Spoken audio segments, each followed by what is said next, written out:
व्यास जी बोले, हे मुनीश्वर, अब आप मुझे यह बतलाइए कि शंकर जी के उदर में स्थित हो महायोगी शुक्राचार्य ने क्या किया।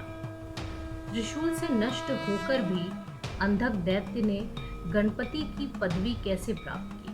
कृपा कर शंकर जी की लीला रूप अमृतमय इन सब कथाओं को मुझे सुनाइए। सनत कुमार जी बोले, हे व्यास जी, जब वह शंकर जी को हराने लगा तब भागकर शुक्राचार्य जी की शरण में गया। शुक्राचार्य ने आकर विदेश का स्मरण कर मरे हुए दैत्यों पर विद्या का प्रयोग किया।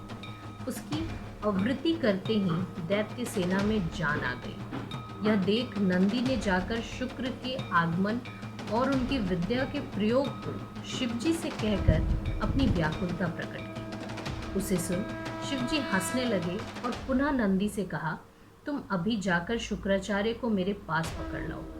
फिर तो नंदीश्वर सिंह के समान दैत्य सेना पर टूट पड़ा और दैत्यों से रक्षित शुक्राचार्य का हरण कर लिया। वस्त्रों, अस्त्रों और आभूषणों से रहित शुक्र को दैत्यों ने नंदी से छुड़ाने की बड़ी चेष्टा की, किंतु वे ना छुड़ा सके। गणेश्वर नंदी शत्रु पक्ष को व्याकुल करते हुए शुक्राचार्य को शिवजी के समीप ले आए। शिवजी ने उच्च स्वर से हाहाकार करते हुए शुक्र को फल के समान ही अपने मुख में रख लिया।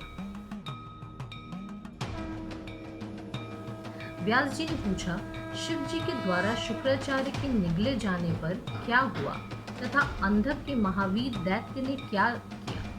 तब सनत कुमार जी बोले, जब गिरिजापति ने काव्य को निगल लिया तब दैत्य जय की आशा से हीन हो गए। दैत्यराज अंधक ने पुनः सबको उत्साहित कर देवताओं के साथ युद्ध करने की अद्भुत प्रेरणा दी। इस प्रेरणा से दैत्य सैनिक पुनः युद्ध करने लगे, परंतु अंत में शिवजी के नंदी आदि योद्धाओं ने संपूर्ण असुरों पर विजय प्राप्त कर ली। तब दैत्यराज अंधक स्वयं रथ पर चढ़ शिवजी के गणों से युद्ध करने आया। शिवजी के उदर में स्थित शुक्राचार्य बाहर निकलने का बड़ा उद्योग करने लगे। उन्होंने बाहर निकलने के लिए शिवजी के शरीर के छिद्रों में बड़ी खोज की, परंतु सैकड़ों वर्ष तक सातों लोकों और पातालों में खोजने पर भी उसमें कोई छिद्र उन्हें ना मिला। तब शुक्र शिवजी के दिए पूर्व मंत्र को जपते जपते शिवजी के वीर रूप से उनके उदर पंजर से निकले लिंग मार्ग से बाहर आए और शिवजी को प्रणाम किया। पार्वती जी ने पुत्रमान विघ्न रहित किया। शुक्र को देखकर दया सागर शिवजी ने कहा, हे भृगु के पुत्र, जिस कारण तुम मेरे लिंग से वीर रूप में निकले हो, इस कर्म से अब आज से तुम्हारा नाम शुक्र पड़ा। अब आओ।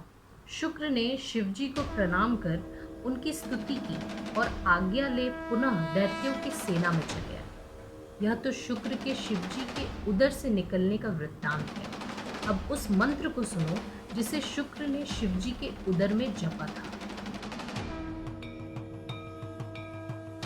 सनत कुमार जी बोले, ओम नमस्ते देवेशाय सुरासुर नमस्कृत्याय भूत भव्य महादेवाय हरित पिंगल लोचनाय बुद्धि रूपेण इत्यादि मंत्र को जब शुक्र जी ने शंभु के उदर में जपा तब वे उत्कट वीर्य के समान शिवलिंग के मार्ग से बाहर आए।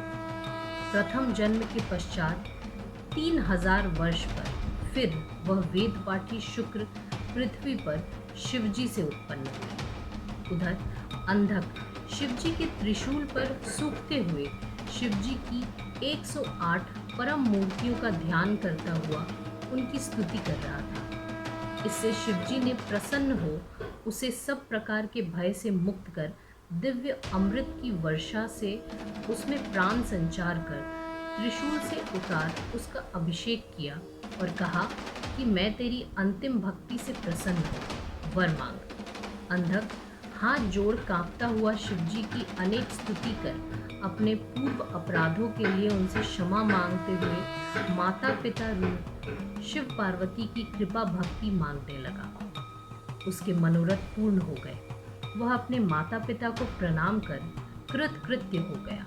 यही उस अंधक का पुरातन गाणपत्य वृत्तांत है, जो इसने महादेव जी के प्रसाद से पाया था। जो इसे यत्नपूर्वक पढ़ता है उसके सब मनोरथ पूर्ण होते हैं।